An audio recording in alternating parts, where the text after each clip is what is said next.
Good afternoon, ladies and gentlemen. Shalom, I'm David Mencer, Israeli government spokesman for the National Public Diplomacy Directorate here in the office of the Prime Minister. Questions in the chat, please, which we will take after a very, very quick update from me. It's Monday, the 30th of September, day 360 of the October 7th war. Israel's goals in this war remain crystal clear. They are bringing home our hostages, 101 people. Men, they are children, they are women, they are the elderly. Let them go now. To dismantle Hamas's capabilities and to enable all Israelis in the north and the south to return home in safety and security. On Yemen, firstly, defending ourselves against the Iranian-directed Houthis in Yemen.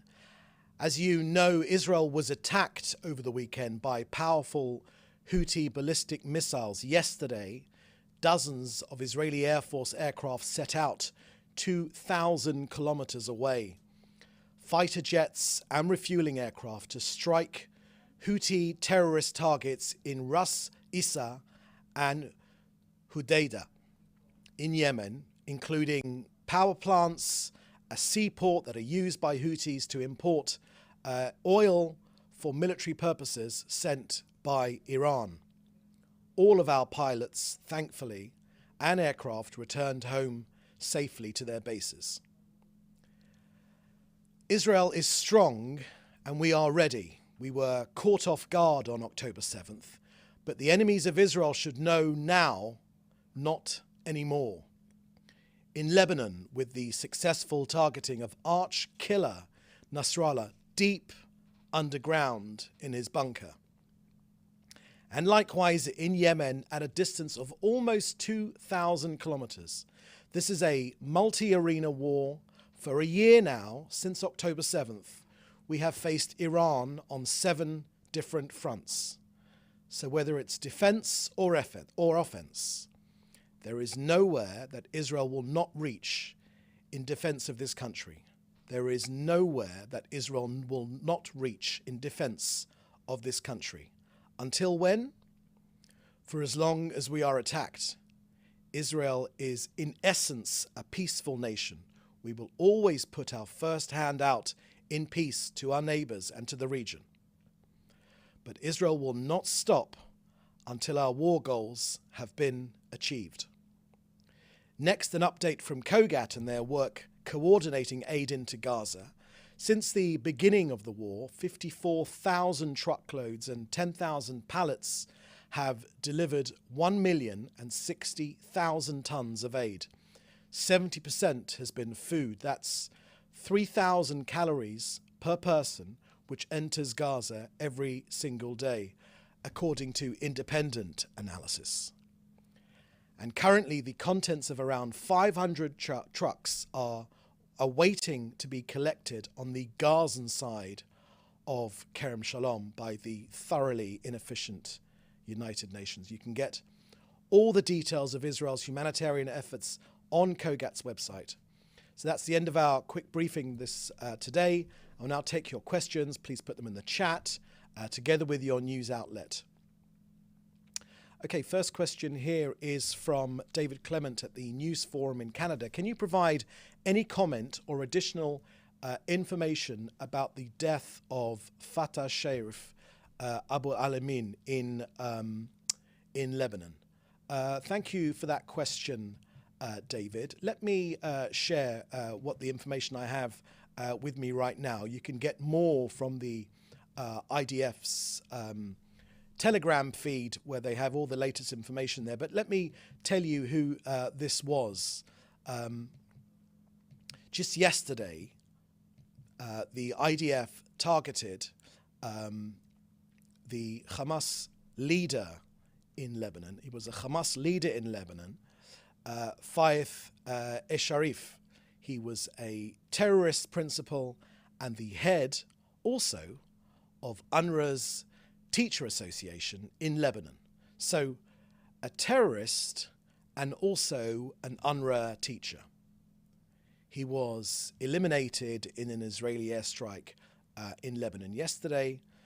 So we say loudly and clearly to UNRWA and to its head, Philip Lazzarini, what on earth is a terrorist doing as one of your teachers?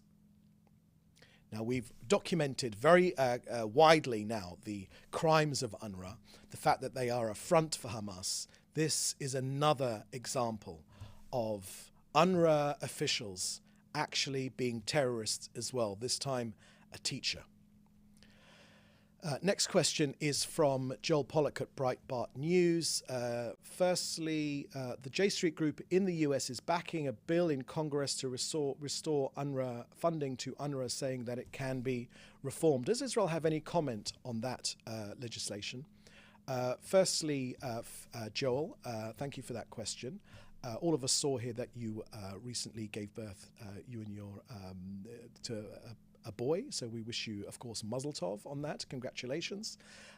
In answer to your question regarding UNRWA, no, UNRWA cannot be reformed. It is not just a case of a few rotten apples. It is a whole rotten orchard. Unfortunately, the root and branch reform that will be needed to reform UNRWA is wildly optimistic. It simply isn't possible. We believe that UNRWA is part of the problem. We've listed the crimes of UNRWA on the 5th and the 6th of August. We finally saw some stunning admissions hidden in the last lines of an anonymous press release. The fact that UNRWA staff actually took part in the October 7th massacre. We know that their schools are used by Hamas. We know that their server farm actually sat underneath the UNRWA headquarters. This was passed off by Lazzarini as being, oh, well, there are tunnels anywhere. No, there was a Hamas server farm, a computer server farm, a data farm underneath UNRWA's headquarters. It is simply impossible to reform this organization. Yes, of course, there needs to be a proper oversight to ensure that aid gets to Gazans who need it to build a better future after this war. That is absolutely needed. Yes, of course, and Israel will back that. Any genuine efforts to support Gazans people. But UNRWA, unfortunately, is a front for Hamas. Their leaders constantly turn a blind eye to terror. They don't even call Hamas a terrorist organization. It's as bad as that. No, we don't believe that UNRWA can be reformed. Second, former White House advisor Jared Kushner suggested this week that with Hezbollah in trouble, Iran's nuclear program is defenseless. Would Israel take this opportunity to attack Iran's nuclear program? Well, Joel, thank you for that opportunity to share our plans regarding Iran or whatever we have planned for Iran. Let me share with you our current thoughts about Iran. We know that the Iranian axis of evil has formed a stranglehold against this country. It's a ring of armed terror armies. It's Hezbollah in Lebanon, it's Hamas in Gaza, the Houthis in Yemen, and other militias. Now, we are on extremely high alert defensively and offensively. And we are exacting a heavy price for this Iranian aggression against us from whatever arena. Our government is mandated to defend this country, and that is precisely what we are doing. That is what every decent government, any responsible government around the world would do in our position. We live in an extremely dangerous neighborhood. We've had 60 to 70,000 of our people evacuated from their homes, evicted from their own homes, from sovereign Israeli territory. Our mission is extremely clear. It is not controversial. Those people need to be allowed to return home to their own homes in northern Israel. Those children need to be allowed to return to the schools where they've been evicted from for a year now. And our people need to be able to return to their businesses and their livelihoods in our own sovereign territory. This is the very basic element of any government's responsibility to its people, to defend our people. That is precisely what we were doing. Near or far, Israel's capabilities, Israel's military capabilities are formidable.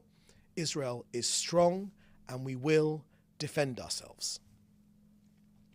Okay, next question is from Mark Weiss from Khan Radio here in Israel. When was the last sign of life from Yahya Sinwar? Thank you for that question, Mark. I haven't got any particular information on that point. Sinwar is an evil terrorist behind the October 7th massacre. No doubt he is looking around at other evil terrorists like Nasrallah right now, and the message will be extremely clear. We believe that the action against Nasrallah will have put pressure on Hamas to make that deal to release our hostages. Remember, the war would be over in Gaza immediately if Hamas released our hostages immediately, 101 people, let them go now and laid down its arms. We have already shattered almost all of Hamas's fighting battalions. Sinwar should know what will happen to him if he continues in the way which he is doing. This country has a responsibility to defend itself. Our war aims are very, very clear: to destroy Hamas, its military and governing capabilities. We have shattered the Hamas as a military force, and we will achieve all of our war aims. Next, from David Stout at AFP, Agence France Presse, can you speak about the deployment of troops on our northern border? Thank you very much for that question, David. Let me share with you our responsibility on our northern border. We've been very, very clear about what's going on up there. The IDF is ready for all scenarios. We should be completely clear about that. Israel always acts in accordance with the directives. Our army always acts in accordance with the directives of the goal set by the government. We are a democracy, and Israel's democratically elected government has set about the goal, a clear goal, to get our people in northern Israel home. Now, that requires removing the imminent threat, driving Hezbollah away from our northern border in accordance with United Nations Resolution 1701.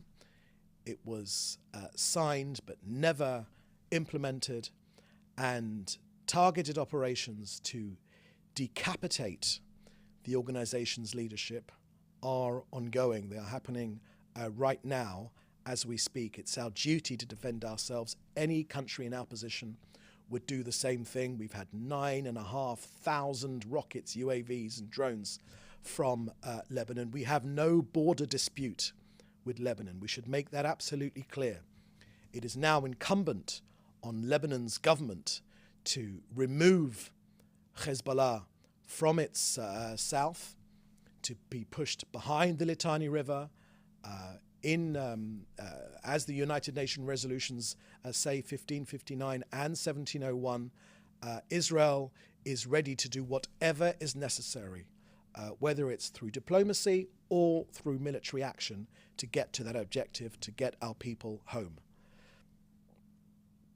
Next question is from Cormac from RTE Ireland. What is the likelihood of a ground invasion of Lebanon by Israel? Thank you for that question, Cormac. I've already answered that just a moment ago. Question from Hannah Julian. What can you tell us about the IDF Special Forces incursions into Lebanon, if anything? Does this mean a ground operation is likely soon? Thank you for that question, Hannah. I've dealt with that question about our actions in the north. I've just answered that question. Next question is from Jim Williams at Zenga International News Service in Washington, D.C. Today in an interview with NBC, retired Admiral James de Freitas, also served as the commander of NATO, said that in the West, many do not understand the power of Hezbollah. Israel must be free to defeat this powerful Iranian proxy, not only free for the safety of Israel, but also for the safety of US and the UA and the EU. Does the Admiral's comments, are they in line with the Prime Minister's comments? Thank you for that question, Jim. Look, on Hezbollah, Israel is prepared both defensively and offensively.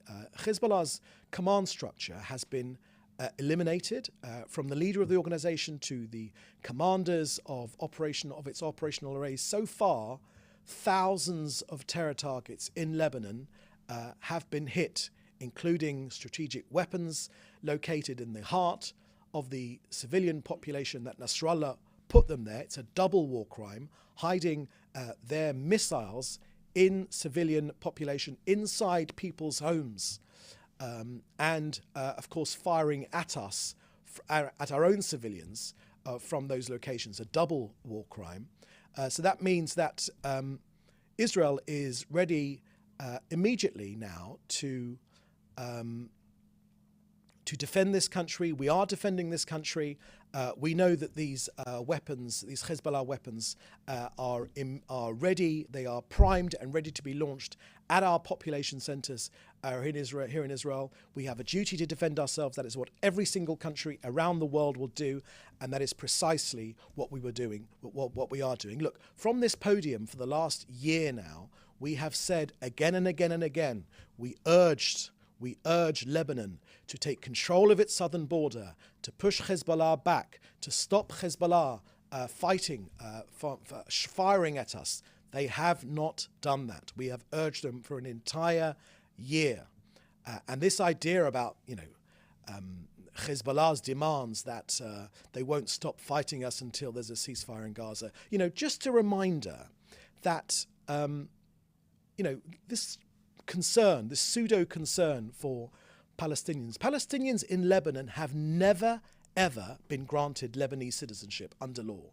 So this seems like a very strange linkage in the government's opinion of concern for the Palestinians. Palestinians have never, even though they've lived there for 76 years, they've never been granted Lebanese citizenship. So thanks to Lebanon, 76 years on now, these Palestinians remain stateless. So it's a little bit rich to link the issue of Gaza with Hezbollah's firing upon us. So these refugees, these Palestinians, that includes many that arrived from what is now Israel as early as 1948 during the Arab-Israeli wars and their descendants. So, let's dispense of this false linkage. It's Iran, it's the Houthis, it's Hezbollah, it's Hamas, it's pathological Israel hatred. Iran say it very clearly. There is a timer, a countdown timer, in a square in Tehran, which is counting down to the destruction of this country. Hezbollah say very openly, it's part of their essence, they wish to destroy this country. It's in the motto of the Houthis that they wish death to all Jews, is what they say. They wish to destroy this country. Israel is in a situation right now that when people set out to destroy us, when they say they wish to destroy us, we believe them. We think they're telling the truth. That is why our responsibility is to defend this country, and that is precisely what we will do. A follow-up question from Cormac from RTE in Ireland.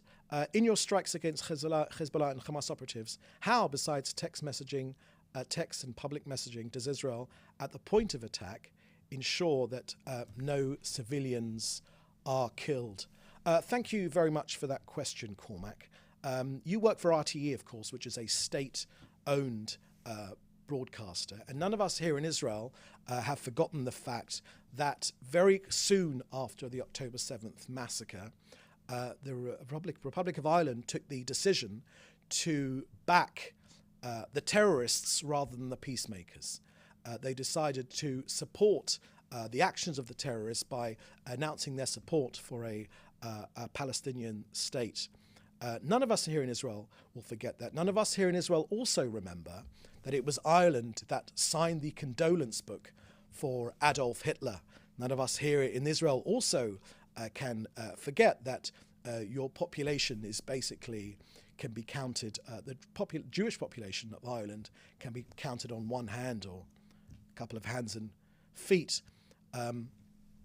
There's a reason for all these. There's a common denominator here. So we'll take no lessons whatsoever from Ireland in their support for terrorism. It is support for terrorism. If you, after the October 7th massacre, decide to support the terrorists, then you are in support of the terrorists. But particularly, let me share with you some of the things that we've done in terms of our efforts. You talk about text messaging and public messaging.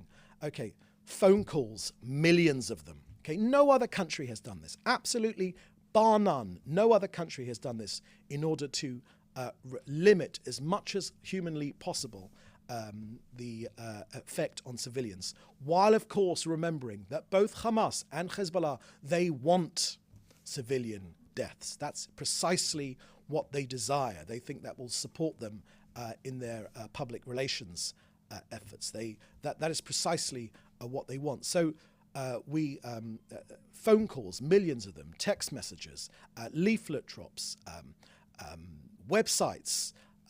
They are also websites and radio broadcasts as well.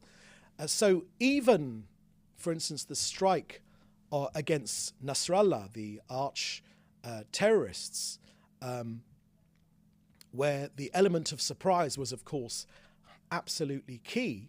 When we struck Nasrallah and the senior terrorists who were with him, that too was done in accordance with international law. Hezbollah has built its central command headquarters underneath residential buildings in the very heart of Beirut. It's in clear violation of international law. So we are, of course, not at war with the people of Lebanon. It's very important to remember that. We have our border with Lebanon is precisely where the United Nations asked for it to be. That's known as the Blue Line.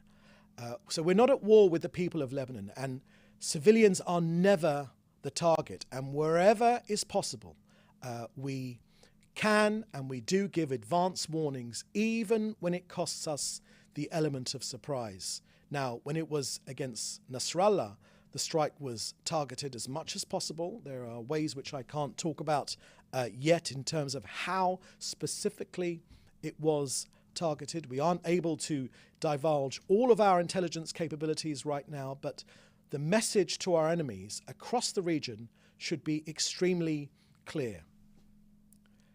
We can hit our enemies wherever they hide.